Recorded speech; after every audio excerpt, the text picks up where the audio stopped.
సోదరులారా, మీ అందరికీ తెలియని కాదు, దశాబ్ద కాలం ఈ రాష్ట్రంలో పాలన చేసినటువంటి టీఆర్ఎస్ పార్టీ కొట్లాడి తెచ్చుకున్న తెలంగాణ రాష్ట్ర నిధుల్ని, రావాల్సిన నీళ్ళని ఎంత అన్యాయం చేసిందో మీకు తెలియదు కాదు. ఇదే మహబూబ్నగర్ జిల్లాలో ఈ కృష్ణా నదిపై ఉన్నటువంటి నీళ్ళని ఈ ప్రాంత సస్యశ్యామలం చేసుకోవటం కోసం ఆనాటి కాంగ్రెస్ ప్రభుత్వం మొదలుపెట్టిన జలయజ్ఞంలో మొదలుపెట్టినటువంటి ప్రాజెక్టులు పూర్తి చేయలేదు. వాటిని పూర్తి చేయకపోగా పాలమూరు రంగారెడ్డి అని మొదలుపెట్టి పాలమూరు రంగారెడ్డి పేరు మీద వేల కోట్లు ఖర్చు పెట్టి 10 సంవత్సరాలు అవుతున్నా ఒక్క ఎకరానికి కూడా నీళ్లు ఇవ్వకుండా కోట్ల రూపాయలు దోపిడీ చేసిన సంగతి మీ అందరికీ తెలియదు కాదు. ఆ పాలమూరు రంగారెడ్డి కోసం ఆనాడు శాసనసభ్యుడిగా 2014 నుంచి 18 వరకు శాసనసభలో కల్వకుర్తి నుంచి ప్రాతినిధ్యం వహిస్తూ డిండి ప్రాజెక్టు గురించి, పాలమూరు రంగారెడ్డి గురించి, జోరాల నుంచి కొడంగల్ తీసుకున్నటువంటి నారాయణపేట కొడంగల్ లిఫ్ట్ ఇరిగేషన్ గురించి అనేక సందర్భాల్లో శాసనసభలో గొంతు చిచ్చుకొని అరిచి గీ పెట్టినా కూడా పట్టించుకున్నటువంటి టీఆర్ఎస్ ప్రభుత్వాన్ని మేము స్పష్టంగా చూశాం.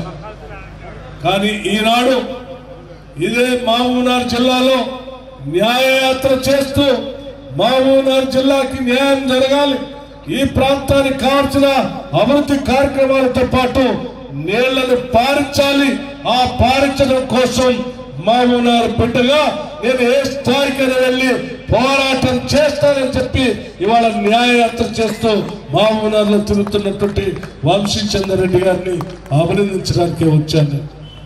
మాకు శాసనసభ ఉంది, కార్యక్రమాలు నడుస్తూ ఉన్నాయి.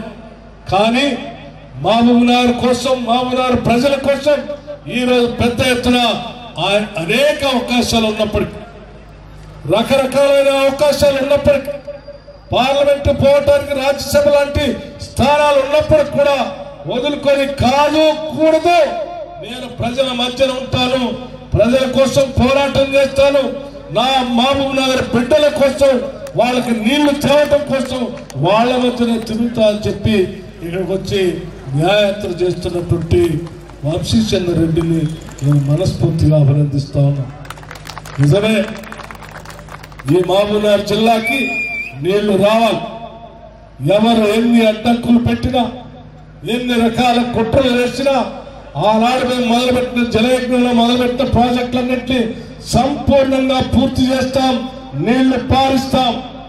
పాలమూరు రంగారెడ్డి జిల్లాకి పాలమూరు రంగారెడ్డి ప్రాజెక్ట్ ని పూర్తి చేస్తాం, నీళ్లు పారిస్తామని కూడా ఈ సందర్భంగా ఇక్కడ ఉన్నటువంటి మిత్రులందరికీ సభాముఖంగా తెలియజేస్తా ఉన్నాం. సోదరులు ఇప్పుడే చెప్పారు, 1,40,000 ఎకరాలు నీళ్లు అందించేటువంటి బాధ్యత వీళ్ళిద్దరు తీసుకుంటామని చెప్పారు. మేమందరం రాష్ట్ర ముఖ్యమంత్రి రేవంత్ రెడ్డి గారితో సహా ఈ రాష్ట్రంలో కేబినెట్ మొత్తం కూడా వీరు తీసుకున్నటువంటి ఉన్నతమైనటువంటి ఆశయానికి మా సంపూర్ణమైనటువంటి మద్దతు ఉంటుంది. ఈ చేసే కార్యక్రమానికి అండగా ఉంటాం, నిధులు ఇస్తాం, నీళ్లు పారిద్దామని చెప్పి మీ అందరికీ సవినయంగా నేను మనవి చేస్తా ఉన్నాం. మిత్రులారు, ఇప్పుడే ఒక మాట కూడా చెప్పారు, మన రాష్ట్రం తెచ్చుకున్నదే నీళ్ల కోసం, అన్యాయం కాకుండా నీళ్లు పారించుకోవటం కోసం. ఇక్కడ ఉన్నటువంటి చుట్టాల ప్రాజెక్టు కానీ, కోయసార్ కానీ, నెట్టెప్పాడు కానీ, భీమా కానీ, కల్వకుర్తి లిఫ్ట్ ఇరిగేషన్ కానీ, శ్రీశైలం కానీ, నాగార్జున సాగర్ కానీ, ఇవన్నీ ఆనాటి కాంగ్రెస్ ప్రభుత్వాలు మొదలుపెట్టి, ఇవి తప్ప ఈరోజు మహబూబ్నగర్ జిల్లాకి ఏ ఒక్క ప్రాజెక్టు ద్వారా నీళ్లు పారే పరిస్థితి లేదు. నేను మొదలుపెట్టిన పాలమూరు రంగారెడ్డి ఒక్క పంపు పెట్టలేదు, ఒక్క చుక్క నీళ్లు లేపలేదు. ఇవాళ ఆ పాలమూరు రంగారెడ్డి ప్రాజెక్టుని పూర్తి చేస్తూ నీళ్లు ఇవ్వటమే కాదు, ఆ పైన నీళ్లు లేకుండా చేయటం కోసం మన పక్క రాష్ట్రమైనటువంటి ఆంధ్రప్రదేశ్ అక్కడ రాయలసీమ లిఫ్ట్ ఇరిగేషన్ పెట్టి సంగమేశ్వర దగ్గర నుంచి నీళ్లు తీసుకొని పోతా ఉంటే, ఏ నీళ్ల కోసం అయితే కొట్లాడి తెలంగాణ రాష్ట్రం తెచ్చుకున్నామో ఆ నీళ్లు లేకుండా పోతా ఉంటే ఈ ముఖ్యమంత్రి గారు అక్కడ ఆంధ్ర పోయి బేషన్లు లేవు, బేషజాలు లేవు, నీళ్ళు ఎన్నైనా తీసుకొని పోండి, మాకేం ఇబ్బంది లేదని మాట్లాడొచ్చాడు. దానికోసం మనం తెలంగాణ రాష్ట్రాన్ని తెచ్చుకున్నది. ఎట్టి పరిస్థితుల్లో తెలంగాణకి రావాల్సిన కృష్ణా నదిలో ఉన్నటువంటి తెలంగాణ వాటా కోసం ఈ రాష్ట్ర ప్రభుత్వం పోరాటం చేస్తుంది. వాటా తేల్చేంత వరకు కూడా కృష్ణా రివర్ బోర్డు మేనేజ్మెంట్ కి ఈ నదిని కానీ నదికి సంబంధించిన ప్రాజెక్టులు కానీ ఒప్పుకునేది లేదు, ఒప్పజెప్పేది లేదని చెప్పి రాష్ట్ర ప్రభుత్వం చాలా స్పష్టంగా చెప్పింది. మిత్రులారా, వాటితో పాటు ఇంకా అనేక అంశాలు తెలంగాణ తెచ్చుకొని మనం అంతా సాధించుకుందాం అనుకున్నాం. ఇక్కడ ఉన్నటువంటి భూములు పంచుకుందాం అనుకున్నాం.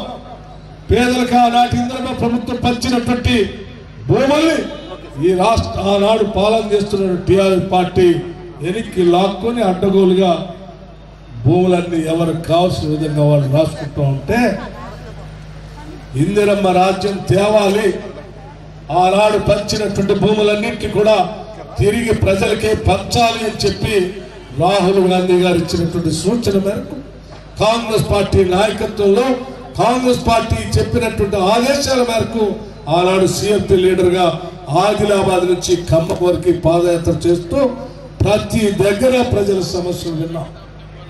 ప్రతి దగ్గర ప్రజలకి కాంగ్రెస్ పార్టీ పక్షాన ఒక మాట ఇచ్చాం. కాంగ్రెస్ పార్టీ నాయకత్వం చెప్పినటువంటి ఆలోచన ప్రజలకు చెప్తూ మేము ఆనాడు పంచినటువంటి ప్రతి ఎకరాన్ని తిరిగి అదే పేదవాళ్ళకి పట్టాలు ఇచ్చేటువంటి కార్యక్రమాన్ని చేస్తాం. దాని పేరు మీద వాళ్ళ భూములన్నీ నువ్వు లాక్కుంటూ తీసుకుంటా ఉంటే చూస్తూ ఊరుకోమని చెప్పాం.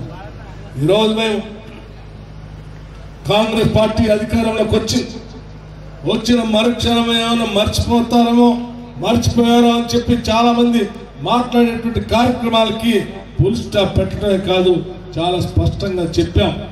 రాష్ట్ర ప్రభుత్వం నుంచి ధరణి ద్వారా జరిగినటువంటి అవకతవకలు, భూములపై జరిగిన కుర్చాలు, వీటన్ని సరిచేయటానికి రాష్ట్ర ప్రభుత్వం నుంచి ప్రత్యేకంగా కోదండరెడ్డి గారి నాయకత్వంలో కమిటీ వేశాం.